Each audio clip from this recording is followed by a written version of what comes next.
कहते हैं एक औरत जब जानबूझकर किसी भी गलत रास्ते पर कदम बढ़ाती है तो अगर जो भी व्यक्ति होता है रोकने की कोशिश करता है तो उसके पीछे खुद तबाह हो जाता है। लेकिन वह जो औरत होती है अपने शौक़ को पूरा करने के लिए ना अपना नात रिश्तेदार देखती है, ना अपना हित व्यवहारी वाला देखती है और ऐसा गलत कदम उठाती है जिसकी वजह से उसके परिवार में पूरी तरह से बिखरता माहौल बन जाता है और एक व्यक्ति हमेशा हमेशा के लिए इस दुनिया को छोड़कर चला जाता है। लेकिन जब पुलिस लोगों के सामने सच्चाई निकाल के लाती से सुनने के बाद लोगों को अपने कानों पर कतई यकीन नहीं होता कि आखिर एक औरत अपने फ़ायदे के लिए कितना साथी तरीका अपना सकती है। आखिर क्या था आज की घटना में, आज की घटना में क्या हुआ, आज की घटना की आप पूरी तह तक सच्चाई जानने के लिए इस वीडियो को आप लास्ट तक ज़रूर देखिएगा।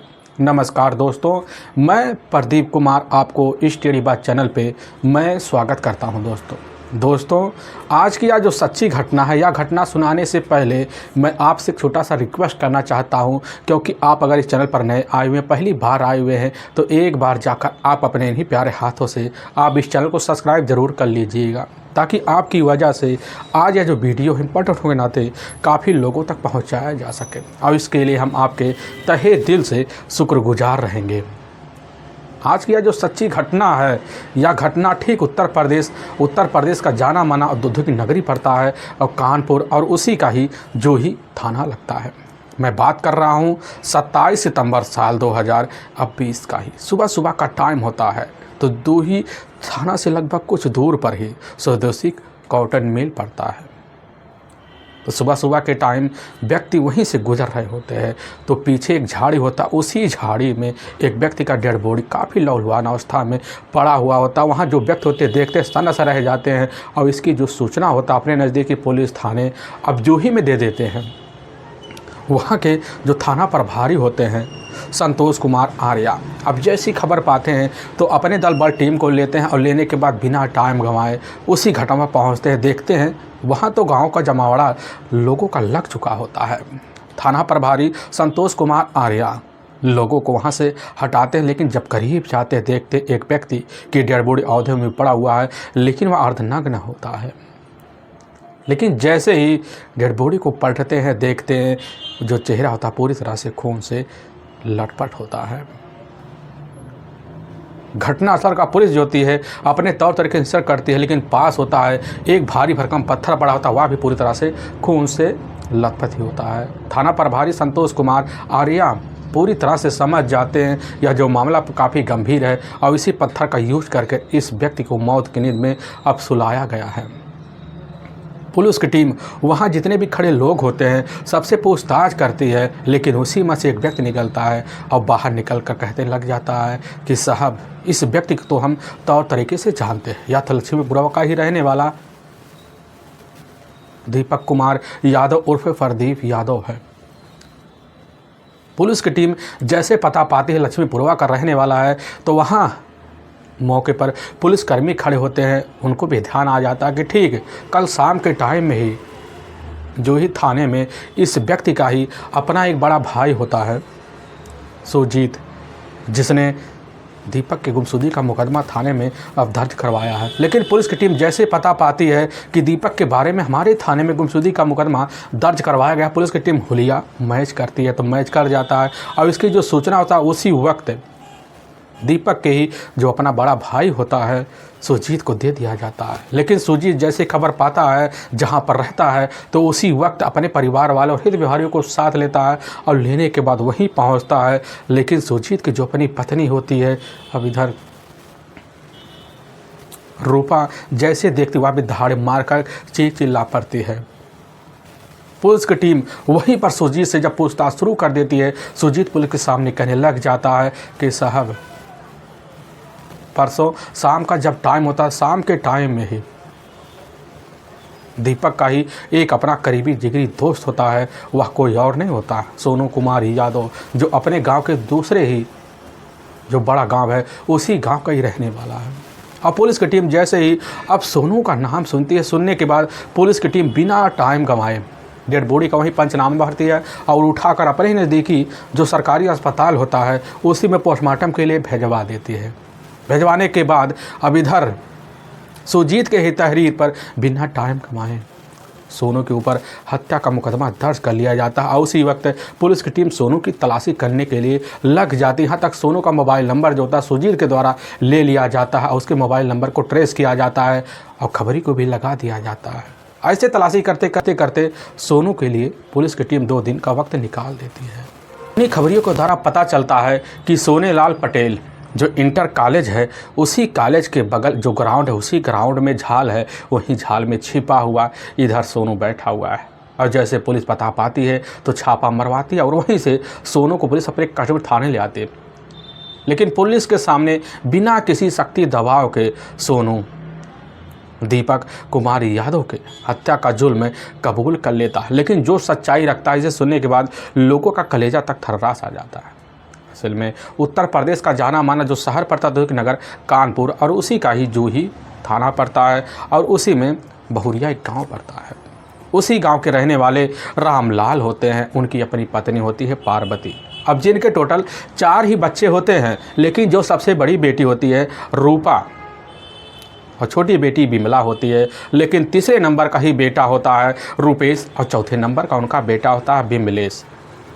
रामलाल जो होते हैं अपने परिवार की जिम्मेदारी को भरपूर समझते हैं, समझने की वजह से मेहनत मजदूर करते अपने परिवार का खर्चा बर्चा कैसे न तैसे चला लिया करते थे। लेकिन उनके जो बेटे होते हैं शादी के दल पर दोनों पहुंच चुके होते हैं। पहुंचने की वजह से वह भी उनके साथ उनके काम में हाथ बटाने लग जाते हैं, जिसकी वजह से रामलाल के पास दोनों बेटे की वजह से ठीक ठाक पैसे आने लग जाते हैं। और जब पैसे आने लग जाते हैं तो देखते हैं कि हमारी जो बड़ी बेटी होती है रूपा, अब जिसकी उम्र लगभग 23 साल के आसपास हो चुका होता है, पास एक कॉलेज होता है उसे में इंटर की पढ़ाई कर कर अपने माँ के साथ घर गृहस्थी में उलझ जाती है। लेकिन जब उलझते हुए देखते हैं रामलाल रूपा को तो समझ जाते हैं कि अब बेटी की शादी करना काफ़ी अनिवार्य है।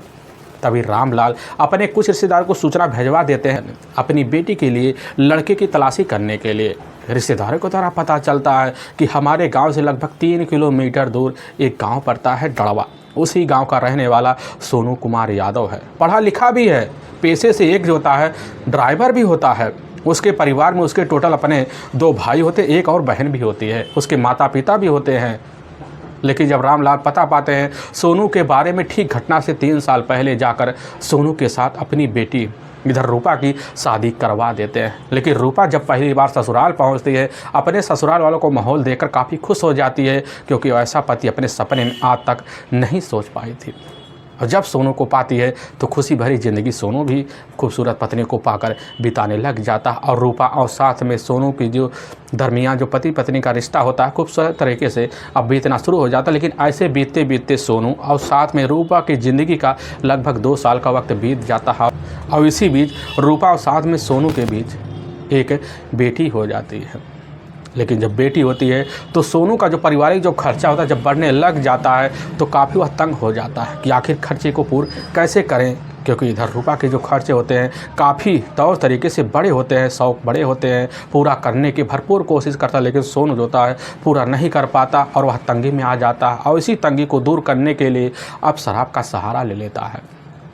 रोज़ शराब पीने की उसकी आदत बन जाता है। लेकिन जब उसकी जो पत्नी होती है रूपा अब इधर सोनू को मना करती है तो सोनू जो होता है अपनी पत्नी का इधर पिटाई भी कर दिया करती है। पिटाई का जो सिलसिला होता है बेधड़क सोनू का इधर रूपा के साथ चलना शुरू हो जाता है। लेकिन जब शाम का टाइम होता है रूपा के करीब जैसे ही सोनू आने की कोशिश करता तो शरीर खोखला होने की वजह से वह रूपा के सामने थोड़ी देर में काम तमाम कर लेता। रूपा इसी वजह से और चिड़चिड़ापन दिखाना शुरू कर देती है और झगड़े तकरार और बढ़ जाते हैं, कला बढ़ जाते हैं। यहाँ तक कि रूपा अपने सास ससुर को लेकर भी झगड़े तकरार शुरू कर देती है। ऐसे चलते चलते जब कई महीने गुजर जाते हैं तो सोनू का ही एक अपना करीबी दोस्त होता है दीपक कुमार यादव उर्फ प्रदीप, जो लक्ष्मीपुरवा का ही रहने वाला होता है। पेशे से एक वहीं पास एक होटल होता है, उसी में जाकर एक वेटर का काम किया करता था। लेकिन कभी कभी उसी होटल में नाश्ता पानी करना इधर सोनू को आदत बन जाता है। आदत बनने की वजह से इधर प्रदीप और साथ में सोनू का भी करीबी बन जाता है, दोस्ती बन जाता है। दोनों एक दूसरे के सुख दुखों में शामिल होने के लिए हर कदम तैयार भी रहते हैं। तभी घटना से मात्र कुछ ही महीने पहले इधर दीपक सोनू के गांव में मौके पर पहुंच जाता है। तभी उसी वक्त सोनू की जो नज़र होता है अब दीपक को ओर पड़ जाता है। दीपक को अपने पास अपने घर ले जाता है, चाय नाश्ता पानी कराना शुरू कर देता है। तभी दीपक की जो नज़र होता है इधर सोनू की अपनी खूबसूरत जो पत्नी होती है रूपा के ऊपर पड़ता है, तो देखकर एकदम मोहित सा हो जाता है और उसी वक्त भाभी का रिश्ता बनाता है और बात करने लग जाता है। लेकिन रूपा की अपनी घर की जो मजबूरी होती है, पति की जो मजबूरी होती है, उसको समझकर अब इधर रूपा जाकर दीपक से करीबी बना लेती है। और बनाने के बाद इधर दूसरे दिन बिना टाइम गंवाए दीपक रूपा के घर पहुंच जाता। जब देखता कि इधर सोनू है नहीं तो मौके का फ़ायदा भरपूर उठाता और भाभी का रिश्ता बनाकर हंसी मजाक ठिठोले करना भी रूपा से शुरू कर देता है। लेकिन रूपा के मन में हिलोरे और मार रहे होते हैं कि आखिर देखने में भी हट्टा कट्टा लग रहा है, दीपक देखने में भी एकदम हलचल मच रही है। और रूपा उसी दिन से भी वह भाव देना भी इधर अब शुरू कर देती है। लेकिन थोड़े दिन और बीतते हैं, जब बीतने लग जाते हैं रूपा सोचने लग जाती है कि आखिर अपने दिल की बात जो होता है कैसे दीपक के सामने रखे। आखिर हम भी एक औरत है, अगर औरत अपने दिल की बात किसी भी आदमी के सामने रखती है तो उसकी बदनामी होना स्वाभाविक है। इसीलिए वह चाहती थी पहले जो प्यार का जो इजहार है वह दीपक ही करे। और ऐसे इजहार के बारे में दोनों सोचकर 1 महीने का जब वक्त गुजार देते हैं तो रूपा काफ़ी हताश हो जाती है। वह समझ जाती है कि अब दीपक अपना मुंह हमारे सामने खोलने वाला नहीं है। और तभी एक दिन दोपहर का जब टाइम होता है तो दीपक पहुंचता है। तो घर में उसके ना अपनी एक बेटी होती है, ना उसका अपना जो पति होता है सोनू होता है, मौके पर ड्राइवरी करने के लिए कहीं टूर पर निकल गया होता है। अब दीपक घर में जाता है और वहीं पर जब बैठता है तो इधर रूपा अपने हाथों से एक चाय बनाकर लाती है, वहीं चाय पीना दोनों शुरू कर देते हैं। तभी इधर रूपा अपने दिल की बात कहने के लिए अपने अंदर हिम्मत जुटाती है। उसी वक्त ऐसी बात कह जाती है कि दीपक की लालसा उसी समय खुल सा जाती है। कहने लग जाता है कि भाभी हम भी तुम्हारे लिए कई दिनों से नज़रें गड़ाए बैठे हुए हैं। आखिर दिल की बात कहने के लिए हमारे अंदर काफ़ी दिनों से जिज्ञासा जाग रही होती है। आखिर दिल की बात आपसे कैसे कहें। रूपा कह देती है क्या करें, हमारा अपना जो पति है वह पति से वह नहीं मिल रहा जो हमें चाहिए और पिटाई की वजह से काफ़ी तंग आ गए हैं, हमें इस जीवन में कोई और चाहिए। अब जब दीपक सुनता है उसी समय खुश हो जाता है और उसी दिन से काफ़ी आना जाना जो होता है सोनू की गैर मजबूती में लग जाता है। और तभी एक दिन दोपहर का जब टाइम होता है घर में घुसता है तो देखता है कि उसी वक्त बाथरूम से निकलती हुई अब रूपा दिखाई देती है। लेकिन वह अवस्था देखता है तो दीपक करीब चला जाता है और रूपा इशारा कर देती है, अपने बेडरूम में ले जाती है और वहीं पर दोनों संबंध बना देती हैं। संबंध बनाने के बाद जो तृप्त होता है रूपा को उसके पति सोनू की जो पुरानी यादें होते हैं भुला बैठती हैं। और उसी दिन से इधर दीपक सोनू की गैर मजबूती में बेधड़क आना जाना शुरू कर देता है। लेकिन ऐसे रिश्ते चलते चलते जब 2 महीने का वक्त गुजरता है, इसकी जो खबर होता है कैसे ना तैसे कर सोनू के कान में पहुंच जाता है। तो उस वक्त मौके पर अपनी ड्राइविंग कर ही रहा होता है, जब खबर लगता है सनस रह जाता है। शाम के टाइम अपने घर पहुँचता अपनी पत्नी से दीपक के बारे में जिक्र करता है। जब सुनती कहने लग जाती है कि जिसने भी तुम्हारे कानों में इस तरह की बात भरी वह हमारी इस पारिवारिक रिश्ते को देखकर तंग हो चुका होगा और हमारे तुम्हारे रिश्ते को बिगाड़ने की भरपूर कोशिश कर रहा है। लेकिन उसकी बात पर ज़रा सा ध्यान ना दो। अपनी पत्नी की बात को उस समय अपने दिल पर लेता है, लेकिन उसके मन में जो होता है अपने दोस्त इधर अब दीपक के लिए शंका तो बैठ जाता है अपनी पत्नी के लिए और सोच लेता है क्यों ना अपने सामने एक दिन सच्चाई ला के रहे। और उसी दिन से बिना बताए दीपक का घर आना जाना हो जाता है। लेकिन हाँ, अपनी पत्नी से पहले यह बात कर चुका होता है कि आज के बाद हमारे घर दीपक नहीं आना चाहिए। कुछ दिन तो मामला शांत रहता है। तभी एक दिन दोपहर का वक्त होता है, बिना बताए सोनू अपने घर पहुंच जाता है। लेकिन जैसे ही घर में जाता है तो सामने जो दरवाज़ा होता है अपने ही रूम का वह खुला होता है। लेकिन अंदर जब कदम बढ़ता है तो देखता है उसकी जो अपनी पत्नी होती है रूपा और अपना जो दोस्त होता है इधर दीपक उसकी पत्नी रूपा के साथ एक ही बिस्तर पे एक पत्नी की तरह पड़े हुए होते हैं। यह अवस्था देखकर सनस रह जाता है। लेकिन उसी वक्त इधर दीपक कैसे न तैसे वहाँ से फरार हो जाता, अपनी पत्नी को पाता है और वहीं पिटाई कर देता है। हिदायत देता आज के बाद तुम्हारा और साथ में दीपक का मिलना जुलना बंद है। अगर दोबारा ऐसा होता है तो समझ लो तुम्हारी ज़िंदगी का हो सकता है वह लास्ट दिन हो। लेकिन रूपा जो होती है उस दिन इतना डर जाती है कि उसी दिन से अपने पति के साथ कलह करना भी शुरू कर देती है। भले एक पति पत्नी की तरह अपने रिश्ते में बंधे हो, लेकिन एक छत हो उसके नीचे दोनों जैसे लगता है कि अनजान व्यक्ति की तरह रह रहे हैं। लेकिन जब शाम का टाइम होता है, सोनू घर आता है, शराब के नशे में आता और उसी वक्त दीपक का नाम लेकर अपनी पत्नी रूपा का पिटाई ज़रूर कर दिया करता था। और रूपा पीट पीट कर इतना परेशान हो जाती है, सोचती है कि उन्हें अपने पति से छुटकारा लेने के लिए अपनी ज़िंदगी में अहम फैसला ले लिया जाए। लेकिन जब 1 महीने का वक्त बीतने का हो जाता है तो उसी वक्त रूपा समझ जाती है कि आखिर हमारी ज़िंदगी यहाँ रहकर चलने वाली नहीं है, और ना ही अपने प्रेमी इधर दीपक से मिल पाती है और ना दीपक इधर अपनी प्रेमी का रूपा से मिल पाता है। दोनों एक दूसरे के मिलने के लिए काफ़ी बेकरार उठते हैं।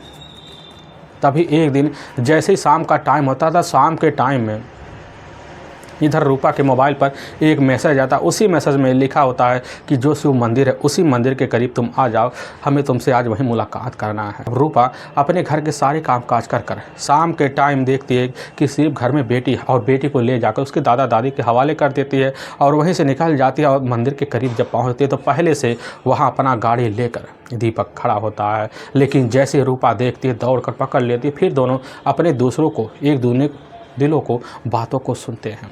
सुनने के बाद रूपा कह देती है कि अब हम दोबारा अपने घर लौट के नहीं जाएंगे और तुम्हारे साथ अपनी ज़िंदगी बिताएंगे। दीपक कहता है ठीक है, हम तो यही चाहते थे कि रूपा बहुत पहले से, लेकिन क्या करें, तुम्हारी सवालों का जवाब हम सुनने के लिए बेकरार थे। लेकिन जब रूपा यह सुनती है कहने लग जाती है कि पहले ही हमने यह तय कर लिया था कि जब तुम्हारे साथ है हम अपने पूरे शरीर का सौदा कर सकते हैं तो ज़िंदगी का सौदा क्यों नहीं कर सकते। दीपक कह देता है हम तुम्हारे इस बात की भी सहमति देते हैं और हम चाहते हैं कि दोनों मिलकर तौर तरीके से शादी करें।